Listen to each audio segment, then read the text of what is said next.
नमस्कार, स्वराज एक्सप्रेस के खास प्रोग्राम जनता मांगे जवाब में आपका स्वागत है। मैं हूं आपके साथ एस त्रिपाठी। छत्तीसगढ़ के 15 नगरीय निकायों के लिए 20 दिसंबर को मतदान हुआ था, जिसकी आज मतगणना हुई। नतीजों में कांग्रेस बीजेपी के गढ़ में भी सेंध लगाती हुई नजर आई। अधिकांश सीटों पर कांग्रेस ने जीत हासिल की। इधर मुख्य विपक्षी पार्टी बीजेपी तो कई जगह खाता भी नहीं खोल सकी। ऐसे में यह कहना गलत नहीं होगा कि 2023 के विधानसभा चुनाव से पहले कांग्रेस ने सत्ता में बने रहने की राह में अच्छा संकेत दिया है।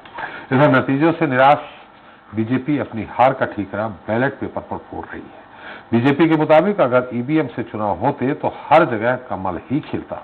खैर, विपक्ष के इन दावों से इतर सच यह है कि निकाय की जंग कांग्रेस के नाम रही है और इस बड़े झटके के बाद बीजेपी अब 2023 के लिए खुद को मजबूती के साथ कैसे खड़ा करेगी। जनता मांगे जवाब में आज चर्चा इसी बड़े मुद्दे को लेकर होगी, पंजे का पंच।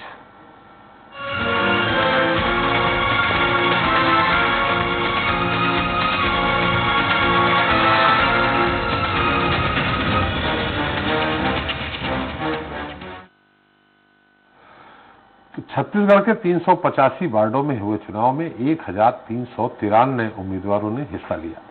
इसमें 370 वार्डों के आम निर्वाचन में 1345 उम्मीदवार और उप निर्वाचन के 15 वार्डों में 48 उम्मीदवार चुनावी मैदान में आमने सामने थे। गुरुवार को जब निकाय चुनाव को लेकर हुए मतदान की गिनती शुरू हुई तो इस दौरान मतदान केंद्रों पर जबरदस्त उसका उत्साह देखा गया। वहीं सभी पार्टियों के प्रत्याशी पूरे दिन वहां डटे रहे, लेकिन जब मत पेटी से निकले मत नतीजों में बदले तो बीजेपी को ज्यादा जगहों पर निराशा और कांग्रेस को कामयाबी हाथ लगी। कांग्रेस पार्टी इस सफलता को भूपेश सरकार के 3 साल के कार्यों पर जनता की मुहर मान रही है। बहरहाल इस मुद्दे पर लेकर चर्चा करें उसके पहले देख लेते हैं हमारी रिपोर्ट। छत्तीसगढ़ नगर निकाय चुनाव के परिणाम आज घोषित हुए। इस चुनाव में कांग्रेस का पलड़ा भारी नजर आया। इन चुनाव को जीतने के लिए कांग्रेस, बीजेपी और अन्य दलों ने पूरी दम लगाई। जमकर एक दूसरे पर जुबानी हमले किए गए। चुनाव तो था नगर सरकार का, लेकिन इस चुनाव में जिस तरह से सियासी नोकझोंक और हमले किए गए वो किसी विधानसभा चुनाव और लोकसभा चुनाव से कम नहीं थे। धान खरीदी, महंगाई समेत कई मुद्दे थे जो कि जनता के सामने रखे गए। पक्ष और विपक्ष ने इन मुद्दों को लेकर जमकर नोकझोंक भी दोनों में हुई। एक दूसरे पर वार पलटवार हुआ। एक और जहां बीजेपी नगर चुनाव में प्रदेश सरकार की खामियां गिनाने में कोई कोर कसर नहीं छोड़ रही थी, तो कांग्रेस प्रदेश सरकार के 3 साल के कार्यकाल के दम पर जनता के बीच पहुंच रही थी और उसका ये नतीजा रहा कि प्रदेश में हुए नगरीय निकाय चुनाव में ज्यादातर सीटों पर कांग्रेस ने जीत हासिल की। इस सीट के बाद जहां कांग्रेस गदगद है तो वहीं बीजेपी को फिलहाल इस चुनाव में किसी तरह की राहत नहीं मिल सकी है। खैर, देखने वाली बात तो ये होगी कि क्या इस चुनाव के नतीजों का आने वाले समय में कोई फर्क पड़ता है। Bureau report, Swaraj express. तो बहरहाल इस मुद्दे को चर्चा करें, हमारे साथ जुड़ गए हैं कांग्रेस प्रवक्ता नितिन भंसाली जी हैं। भंसाली जी, आपका स्वागत है। भाजपा प्रवक्ता अमित चिमनानी जी हैं, आपका स्वागत है। हमारे साथ जल्द ही जुड़ेंगे जेसीसीजे भगवान नायक जी और वरिष्ठ पत्रकार अनिरुद्ध जी, आप दोनों लोगों का भी स्वागत है। साथ ही विशेष टिप्पणी के लिए हमारे साथ मौजूद है अवधेश भार्गव जी, आपका भी स्वागत है। चिमनानी साहब, पहला सवाल आपसे, इस रिजल्ट को क्या कहेंगे? जो हमारे पास आंकड़े अभी फिलहाल हैं, 4 नगर निगम में कांग्रेस, 5 नगर पालिका में, 3 में स्पष्ट कांग्रेस, खैरागढ़ और जामुल में त्रिशंकु की संभावना पर होगी नहीं, आप भी जानते हैं, और 6 नगर पंचायत कांग्रेस। इस परिणाम को लेकर आपकी क्या प्रतिक्रिया है? पंचायत की अगर हम बात करेंगे तो उसमें जो वोटों की संख्या होती है वो कम होती है जी, और जो हार जीत हुई है वो 2 वोट से, 1 वोट से, 4 वोट से भी हुई है जी। फिर भी आखिर हम 1 वोट से क्यों नहीं जीत पाए, 2 वोट से क्यों नहीं जीत पाए या ज्यादा वोट से क्यों नहीं जीत पाए, इसकी तो व्यापक समीक्षा हम करेंगे ही जी। लेकिन कांग्रेस जो ये दावा करती थी कि 3 वर्षों में हमने छत्तीसगढ़ में रामराज ले आए और हमने 36 में से लगभग 36 वादे पूरे कर दिए, तो उस हिसाब से इनको हर जगह पे पूर्ण बहुमत मिलना चाहिए था जी। तो जब निगम की हम बात करते हैं, 1 चरौदा का अगर हम छोड़ दें, बाकी जगह इनकी स्थिति क्या है? बीरगांव में इन्होंने पूरी ताकत को झोंका, बहुत सारी बातें कही, लेकिन वहां पे पूर्ण बहुमत से दूर हैं 2 सीटें। उसके अलावा फिर रिसाली की हम बात करें, उसमें भी बहुत ही नेक टू नेक फाइट चलता रहा एक समय ऐसा आया जब बराबर रही भाजपा, फिर थोड़ी आगे भी गई, थोड़ी अब पीछे है, यानी कि वोटों का अंतर बहुत ज्यादा नहीं है। भिलाई में भी यही हाल रहा है। तो जब भाजपा ने इस बार कांग्रेस को पूर्ण बहुमत हासिल करने के लिए संघर्ष करवाया है, तो ये एक उत्साहवर्धक बात तो है, इसीलिए है माननीय त्रिपाठी जी। तो जब एक प्रदेश में हमारे लिए एंटी इनकम्बेंसी आई या लोगों ने कांग्रेस को मौका दिया 70 सीटों से, यानी कि 90 में से 70 सीटें, 80% सीटें इनके पास रही। वैसे निगम में इनके नतीजे नहीं आए हैं, जबकि इनका दावा था कि हमने काम करके बहुत दिखाया है। तो ये कांग्रेस के लिए एक सेटबैक है। हमारे लिए हम इसको एक उत्साह के रूप में लेंगे कि हम इतना आगे तक आ गए, हमारा जो 14 सीटों तक खिसक जाना, फिर बाकी जो और नतीजे हुए इससे पहले के जो चुनाव हुए उसमें हमारी हार हुई, लेकिन 3 वर्षों के बाद हम थोड़ा सा पुश किए अपने आप को, थोड़ा आगे आए हैं। 2 वर्षों का समय और है हमारे पास। इसमें हमें लगता है कि अब हमने जैसे निगम में पूर्ण बहुमत पाने से कांग्रेस को वंचित किया, आने वाले चुनाव में हम पूर्ण बहुमत ला सकें, इसके लिए हम जरूर सक्षम हो जाएंगे। चलिए, इस पे भी आप उत्साह की बात कर रहे हैं कि सारी सीटें चली गई, भले ही उनको पूर्ण बहुमत नहीं मिला। आप लोग ही दावा करते रहे हैं कि इनकी 70 सीटें आई, 68 सीटें आई, 2/3 बहुमत मिला, लेकिन कुछ दिनों बाद जब लोकसभा चुनाव हुआ तो इनका जनाधार खत्म हो गया। 11 में से 9 सीटें हम ले आए, आपका जनाधार आ गया। अब आप कह रहे हैं खुद ही कि अब हम तैयारी कर रहे हैं, हमें उत्साह होगा, जबकि सारी सीटें लगभग हार गए हैं। आप उनको कह रहे हैं बहुमत नहीं मिला। अरे आप कितना बहुमत से दूर हैं? माननीय त्रिपाठी जी, लोकसभा का जब चुनाव था तो वो विषय ही अलग था, वो मोदी मैजिक का चुनाव था और सरकार को बहुत ज्यादा समय हुआ नहीं था। उसके बाद 10 निगम पे इनके फिर कब्जे हो गए, लेकिन 9 में शायद पूर्ण बहुमत इनको नहीं था तब भी। उपचुनाव हुए, जिसकी सरकार रहती है उसे निश्चित तौर पर फायदा होता है। यहाँ पर पंचायतों में तो सीधा ज्यादा जो लोग देखते हैं वो कौन प्रत्याशी है उसको देखते हैं। बाकी हम पार्षद की भी बात करें तो स्थानीय मुद्दे भी होते हैं, साफ सफाई का विषय होता है, उसकी व्यक्तिगत छवि भी होती है, पार्टी का भी विषय होता है। तो ये अगर सरकार के काम से इन चुनाव को जोड़ करके कांग्रेस पार्टी देखती है तो 10 जिलों में महज कुछ लोग अगर वोट करके कांग्रेस को चुनाव जितवा दिए या कांग्रेस को पूर्ण बहुमत नहीं मिला, तो ये एक सोचनीय बात है कि आपके 3 वर्ष के काम को कितने लोगों ने पसंद किया, कितने लोगों ने नकारा। व्यापक समीक्षा हम भी करेंगे, नतीजे एक बार आ जाएं। उत्साह की बात माननीय त्रिपाठी जी इसीलिए आई कि हमने पूर्ण बहुमत कांग्रेस को हासिल नहीं करने दिया। विपरीत परिस्थितियों में जब सरकारी संसाधनों का दुरुपयोग हुआ, एक घर में 340 लोगों का एड्रेस है, मतपेटियां बिरगांव में उसके नट खुले हुए मिल रहे हैं, लगातार हमने रिपोर्ट करवाया कि 10-10 लाख रुपए शराब की पेटियां बटी हैं। तो देखिए, सरकार ने दुरुपयोग संसाधनों का तो किया, वो माने न माने, उसके बावजूद भी पूर्ण बहुमत से दूर रहे। तो कहीं ना कहीं हम इसको उत्साह के रूप में ही लेंगे। सर, ये बहुत अच्छी बात है कि कम से कम उत्साह बरकरार रहना चाहिए चिमनानी साहब, भले ही हमारे साथ कुछ भी हो जाए। और उत्साह बरकरार, एक शोले की फिल्म में एक डायलॉग अमिताभ बच्चन और बीरू की बीच में होता है, और मौसी वाला डायलॉग आपको याद हो कि सारी बुराइयों के बाद भी हम अच्छाइयां अपनी ढूंढ लेते हैं। ऐसे कहे कोई बात नहीं।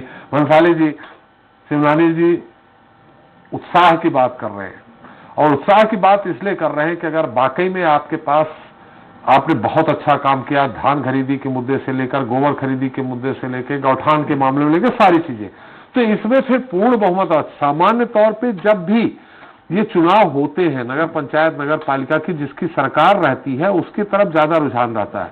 बीजेपी की थी तो उनकी तरफ थी, कांग्रेस की थी तो इनकी तरफ। तो इसमें कहीं न कहीं एक सरकार होने का भी फायदा होता है। फिर भी कई जगह आपने पूर्ण बहुमत नहीं मिल पाया।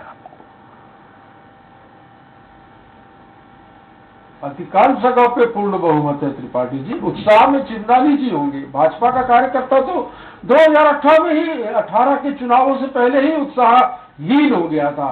अब जो जीता वो सिकंदर।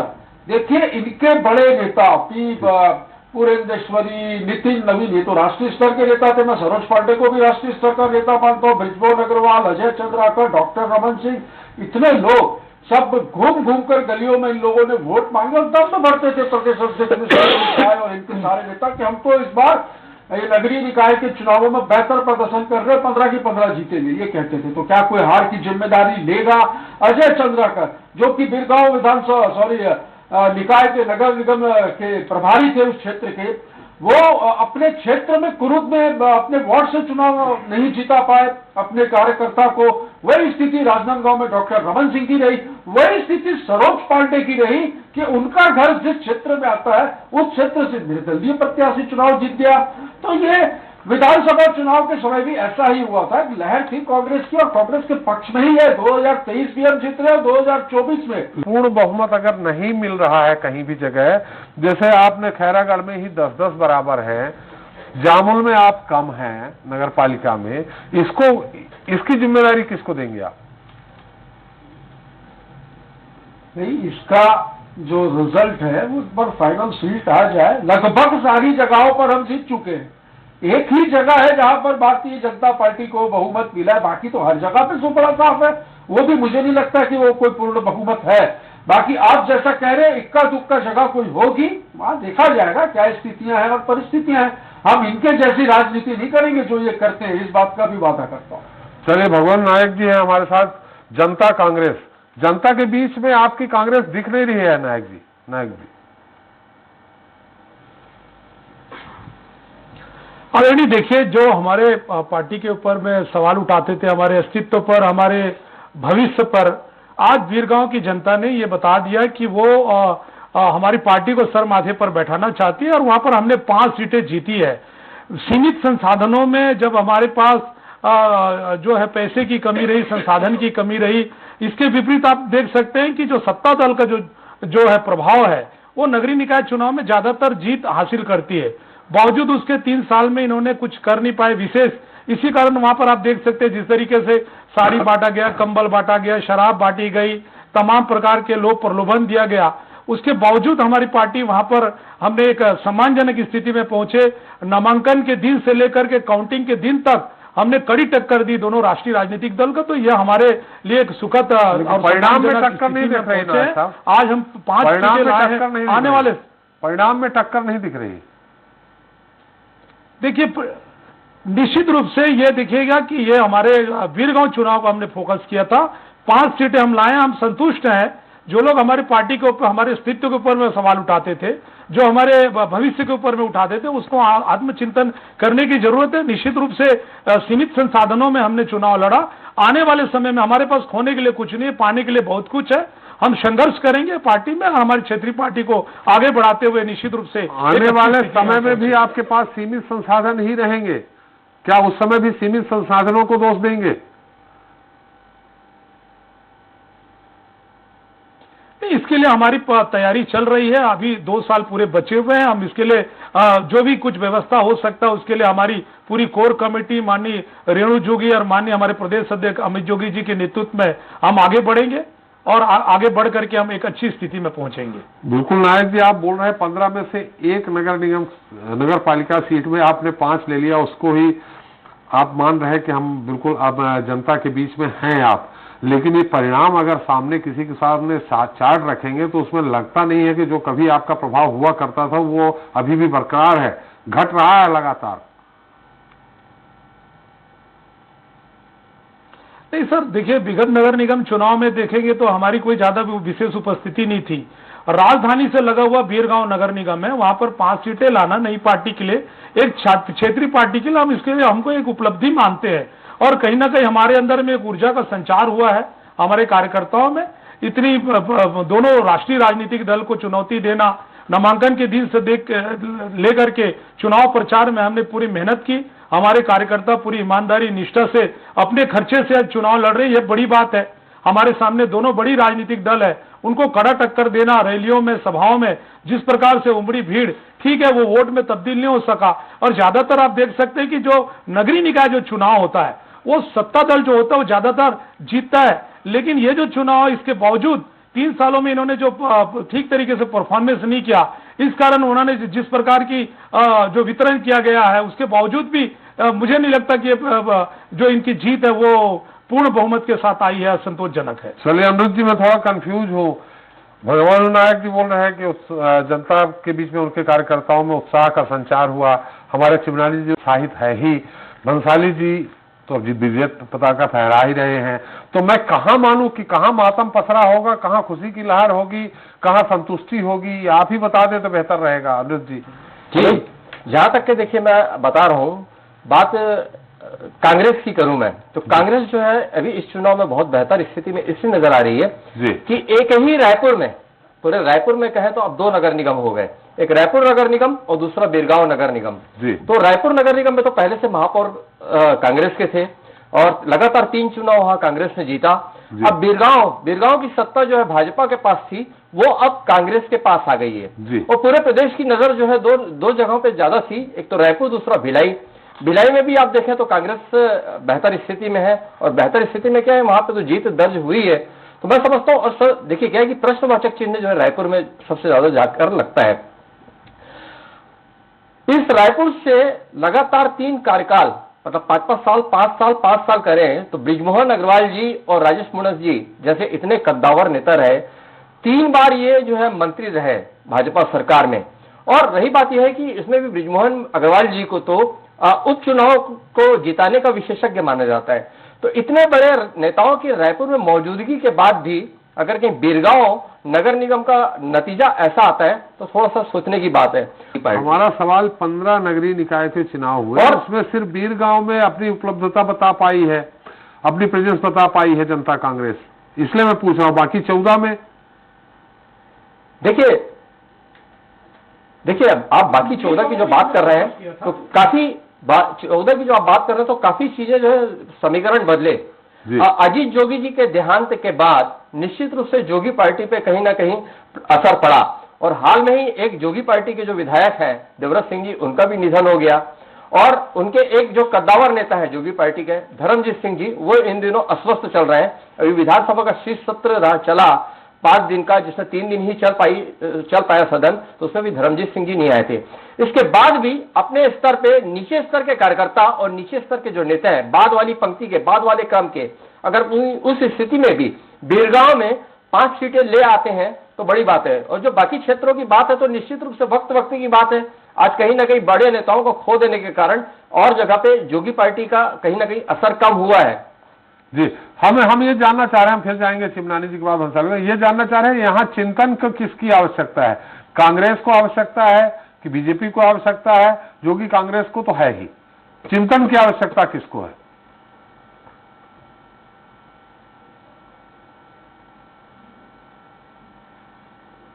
दुबे जी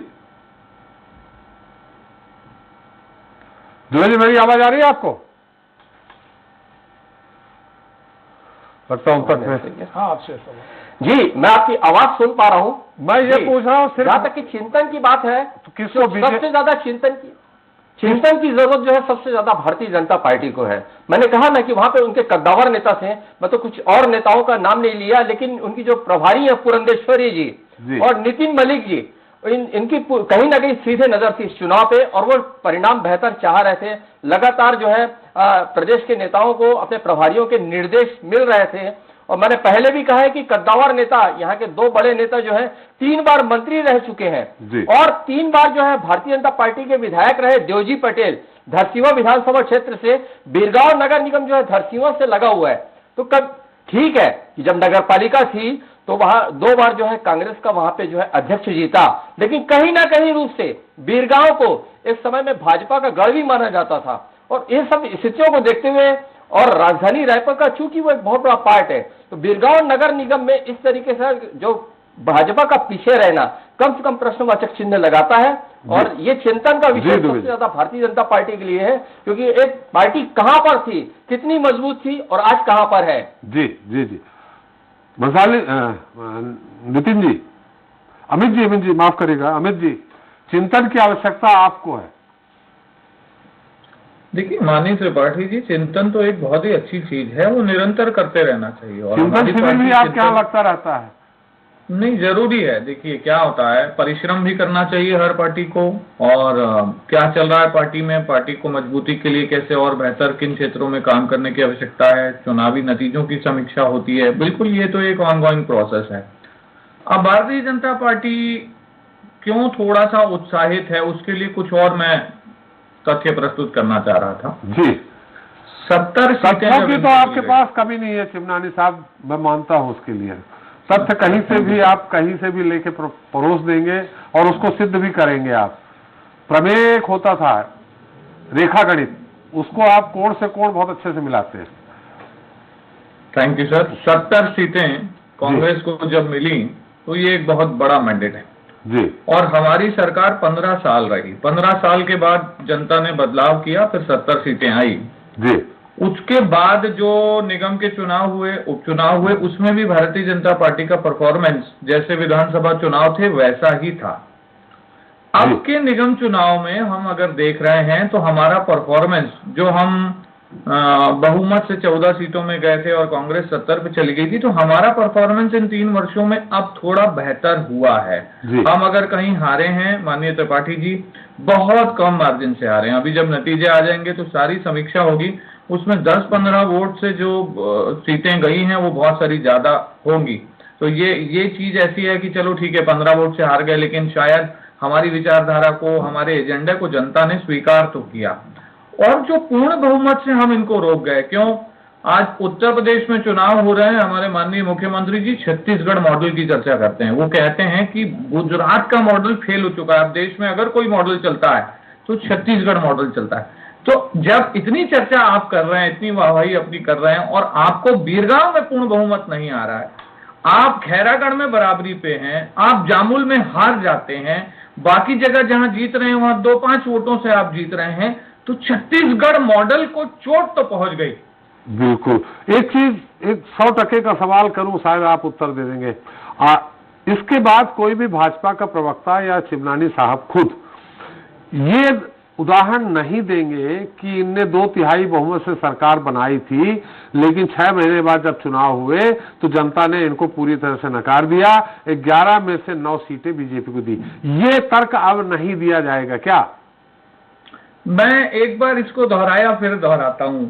देखिए, जहां पे मोदी मैजिक चलता है ना, तो फिर मोदी मैजिक के कारण आप ले आए 9 ना, ये कहिए मोदी मैजिक कारण 9 ले आए, कांग्रेस को नहीं नकारा जी। देखिए, पूरे देश में जहां पर भारतीय जनता पार्टी के सांसद जीते उसमें माननीय मोदी जी का प्रभाव था। लोग उन्हें प्रधानमंत्री के रूप में देखना चाहते थे, चाहते हैं। तो ये तो सर एक बात थी।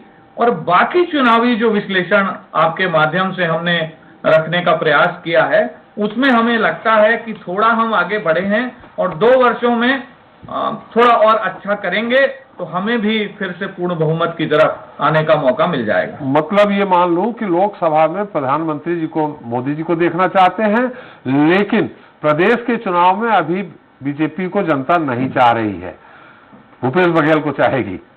सीधे सीधे मोदी। ऐसा होता, अगर ऐसा होता माननीय त्रिपाठी जी, तो पूर्ण बहुमत आना चाहिए था जी।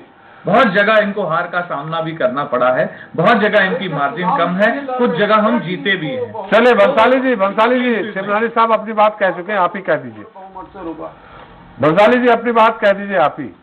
नहीं, ये बार बार कह रहे हैं कि ये क्या पूर्ण बहुमत रोकने के लिए इतना बड़ा राष्ट्रीय दल, इतना बड़ा नाम, 15-15 साल शासन किया, क्या ये पूर्ण बहुमत से रोकने के लिए चुनाव लड़ रहे थे? ये तो खुद ही की बातों में खुद ही फंस रहे हैं। पिटे हुए मोहरे और बिना कारतूस की बंदूक, ये हाल है छत्तीसगढ़ में भाजपा का। मैंने कहा था कि ये अभी भी, देखिए अभी भी मेरे साथी प्रवक्ता भारतीय जनता पार्टी के चिमनानी जी हार को स्वीकार ही नहीं कर रहे, जनादेश को स्वीकार ही नहीं कर रहे। एक ही चीज बार बार बोल रहे हैं कि हमने उनको बहुमत में आने से, अरे कहाँ रोका है भाई बहुमत में आने से? इक्का दुक्का सीटों में कहीं कुछ है, बाकी सब जगह क्लीन स्वीप है, पूर्ण बहुमत है। और 2023 में भी ये 65+ का वादा करता, दावा किया था, इनके 62+ या 65+ का दावा किया था, और कहां सिमट कर रह गए? 90 में 15 सीट, 15 साल शासन किया, 15 सीटों में सिमट कर रह गए। बंसाली जी, चुनाव आदमी टारगेट लेके ही लड़ता है, और अच्छी सीटों को लाकर चुनाव जीतना है। चुनाव आदमी टारगेट लेके ही लड़ता है, ये थोड़ी कह देंगे कि 90 में से हम 40 सीट 15 में आ जाना, ये थोड़ी कहेंगे 90 में से 40 जीतेंगे। 65 का जो इन्होंने नारा दिया था वो नहीं देना था, वो तो उल्टा पड़ गया। और जनता ने इनको, आदरणीय त्रिपाठी जी, 2018 में ही रिजेक्ट कर दिया है। अब इनके पास मैंने जैसे कहा कि भारतीय जनता पार्टी पिटे मोहरे और बिना कारतूस की बंदूक के जैसा हाल है छत्तीसगढ़। लेकिन ये 15 नगरीय निकाय चुनावों का आकलन आपके विधानसभा चुनाव के परिणाम के साथ करें, जीत के अंतर के साथ करें, 2/3 बहुमत आप लेके आए थे, तो ये कहीं न कहीं आपको भी चिंतित करने वाली बात है भंसाली जी। डाटा आ जाए त्रिपाठी जी, डाटा आ जाए, डाटा में ये देखा जाए कि किस जगह कितने वोट पड़े, कौन सी विधानसभा का क्षेत्र है, इन सारी चीजों को देखा जाए। निश्चित तौर पर कहीं यदि कोई छोटी मोटी चूक रही भी तो हम भी सुधारेंगे, बिल्कुल सुधार की ओर काम करेंगे। इनके जैसे चिंतन शिविर लगाकर, चिंता शिविर कहता हूं मैं इनके चिंतन शिविरों को, वहां पर जाकर चिंतन शिविरों में ढोल लगाना और बजाकर डांस नहीं करेंगे। चलिए अवधेश, इस पूरे जो अभी परिणाम आए हैं, जो आपके सामने आए हैं, इसमें मैं फिर से कंफ्यूज में हूं कि आखिर चिंतन मनन किसके आधार पर करना चाहिए। बीजेपी को भी, कांग्रेस को भी करना चाहिए, जेसीसी को भी करना चाहिए। हर राजनीतिक दल को भले ही जीत हासिल हो जाए, लेकिन हमारे जीत का अंतर अगर कम हुआ है तो निश्चित ही वो कहीं न कहीं शंका कुशंका भी पैदा करता है। और अगर मुख्य विपक्षी दल को ये लग रहा था कि नगर निगम में उनके बेहतर प्रदर्शन होगा तो कम से कम 2-4 सीटें, 2-4 जगह उनका भी कब्जा होना चाहिए, क्या लगता है आपको? देखिए त्रिपाठी जी, भाजपा अपने अमित जी तो ये मान ही चुके हैं, जिन्होंने 15 साल शासन किया हो और वो इस चीज से प्रसन्न है कि हमारे कार्यकर्ताओं का में उत्साह जागा है कि हमने इतनी मेहनत की और इतना आया, यानी आप बिल्कुल बर्बाद हो चुके थे, यानी भाजपा बिल्कुल गर्त में जा चुकी थी, जो आप उठी है जिससे उत्साह जागा है। तो चिंतन ज्यादा भाजपा को करना चाहिए। कांग्रेस ने 3 साल शासन किया है, 3 साल में आपकी क्या उपलब्धियां रही हैं और आपने जनता को क्या दिया है, जनता की उम्मीदों में कितने खरे उतरे हैं, वो आपके सामने कि आपको पूर्ण बहुमत नहीं मिला है। और जोगी कांग्रेस, वास्तव में जोगी कांग्रेस के लिए अच्छी चीज है कि कम से कम 5 सीटें वो लाई है। और अगर 5 सीटें एक जगह, 15 नगर निकाय में चुनाव हुए एक जगह, तो अपनी उपस्थिति तो दर्ज कराइए। तो चिंतन तो तीनों पार्टियों को करना चाहिए और चिंतन के साथ साथ सबसे पहले जनहित देखना चाहिए, क्योंकि जब आप जनहित की तरफ कदम उठाएंगे तभी आपका वो वोट मतपत्र में जाएगा। चलिए, बहुत बहुत धन्यवाद त्रिपाठी साहब आपको, भंसाली जी आपको, दुबे जी आपको और नायक जी आपको हमारे साथ चर्चा में जुड़ने के लिए, अपना अमूल्य समय देने के लिए। तो निकाय चुनाव के नतीजे बीजेपी के लिए चिंताजनक है और कांग्रेस के लिए कहीं न कहीं भूपेश सरकार के 3 साल के कार्यकाल को संतोषजनक माना जा रहा है। जो परिणाम सामने आए निश्चित ही वो भाजपा के लिए एक सबक की तरह है, क्योंकि 3 साल बीत जाने के बाद भी पार्टी जमीनी स्तर के कार्यकर्ताओं में जोश नहीं भर पाई है और इसी के ये नतीजे हैं। ऐसे में बड़ा सवाल ये है कि क्या अब इस हार से सबक लेकर बीजेपी आने वाले आम चुनाव में कमबैक कर सकेगी या फिर 2018 विधानसभा चुनाव की तरह ही कांग्रेस का फिर से डंका बजेगा।